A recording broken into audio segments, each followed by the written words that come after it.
এই হলো মোহাম্মদ রিসালাত, পেশায় অটোরিকশা চালক, বাড়ি বরিশালের বাকেরগঞ্জে।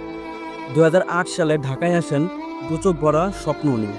শুরুর দিকে গার্মেন্টস শ্রমিক হিসেবে কাজ করলেও পরবর্তীতে পেশা হিসেবে বেছে নেন রিক্সা চালানো। 4 সন্তান নিয়ে মোটামুটি কাটছিল তার দিন। কোনোদিন 500, কোনোদিন 1000, ভাগ্য ভালো থাকলে 1500 টাকা ইনকাম হতো রিক্সার চাকায়। এজন্য এক আশা, এজন্য এক সংগ্রাম কিংবা লড়াই। বাংলাদেশের রাস্তায় এমন লাখো রিসালাত তাদের পরিবারের জন্য লড়াই করছে। কিন্তু এ চাকা কি শুধু আশা বয়ে আনে, নাকি ধ্বংসের দিকে নিয়ে যায়?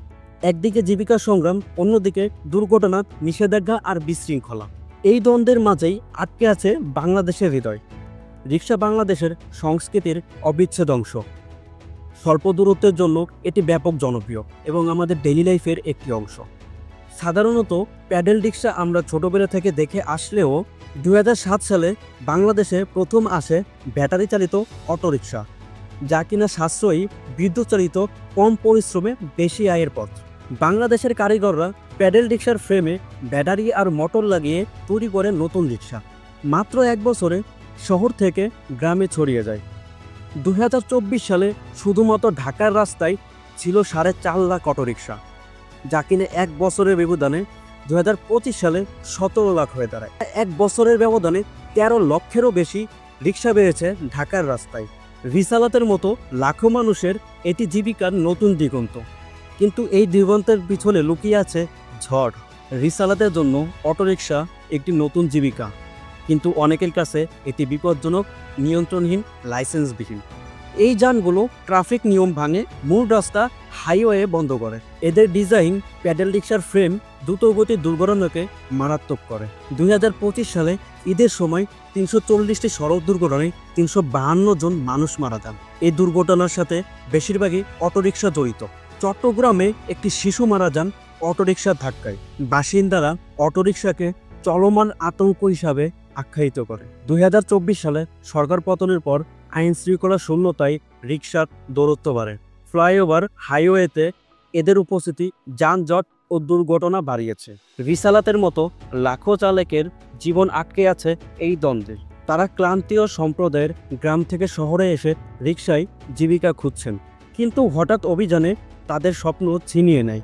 13ই মে ঢাকা উত্তর সিটি কর্পোরেশন ধানমন্ডি থেকে আসাদ গেট অভিযান চালায়। শতাধিক রিক্সা জব্দ এবং তাৎক্ষণিক 3টি রিক্সা ভাঙা হয়। কর্তৃপক্ষ বলছে এটি আইনের বার্তা, কিন্তু রিসালাতের মতো লাখো চালকের কাছে এটি একটি শাস্তি। ক্ষতিপূরণ ও বিকল্প চাকরির প্রতিশ্রুতি দেওয়া হয়, কিন্তু এটাই কি সমাধান? চালকরা প্রশ্ন তুলেন, আমাদের কেন? কেন রিক্সা তৈরির কারখানা এবং দূষণকারী বাস নয়? তাদের হতাশা প্রতিবাদের রূপ নেই। শাহবাগে হাজারো চালক মিছিল বের করে। এই মিছিলে ছাত্র ও সিটি কর্মীদের উপর হামলা হয়। একজন রিক্সাওয়ালার সংগ্রাম শুধু তার নয়, এটি শাসন ব্যবস্থা ও ব্যর্থতার গল্প। 15 বছরে বৈদ্যুতিক রিক্সার জন্য কোনো নীতিমালা তৈরি হয়নি। কারখানাগুলো প্রতিদিন শত শত রিক্সা তৈরি করে, কিন্তু এদিকে প্রশাসনের কোনো তদারকি নেই। অধিকাংশ রিক্সা অবৈধ বিদ্যুৎ সংযোগে চার্জ হয়, গ্রিডে চাপ সৃষ্টি করে। চালকরা বলেন, কারখানা বন্ধ করুন, যন্ত্রাংশ আমদানি বন্ধ করুন, কিন্তু কর্তৃপক্ষ নজর শুধু চালকদের উপরে। তবুও রিক্সা বাংলাদেশের অর্থনৈতিক মেরুদণ্ড। 2024 সালের একটি গবেষণা বলছে রিক্সা বাংলাদেশের 3.74 লাখ কোটি টাকার অর্থনৈতিক অবদান রাখে। এটি লাখো পরিবারের জীবিকা। থাইল্যান্ডের টুকটুক, চীনের সাংলুংচে নিয়ন্ত্রিত হয় লাইসেন্স, নিরাপত্তা যান এবং নির্দিষ্ট লেনের মাধ্যমে। বাংলাদেশ কেন পিছিয়ে? নিষ্ক্রিয়তা বিশৃঙ্খলা জন্ম দিয়েছে। রিসালাতের মতো চালকদের জন্য আশা আছে। জিজ্ঞাসা করলেন, রিক্সার উৎপাদন নিয়ন্ত্রণ করুন, হাইড্রোলিক ব্রেক, মজবুত ফ্রেম, লিথিয়াম আয়ন ব্যাটারি, মোটা চাকা ব্যবহার করুন। চালকদের লাইসেন্স ও নিবন্ধন বাধ্যতামূলক করুন, নির্দিষ্ট লেন তৈরি করুন এবং অনিরাপদ রিক্সাগুলো ধাপে ধাপে বন্ধ করুন। চালকদের প্রশিক্ষণ এবং মাইক্রোফাইন্যান্স দিন। চীনের ব্র্যান্ডের পণ্যগুলো দেশে উৎপাদন করলে প্রাপ্যতা বাড়বে।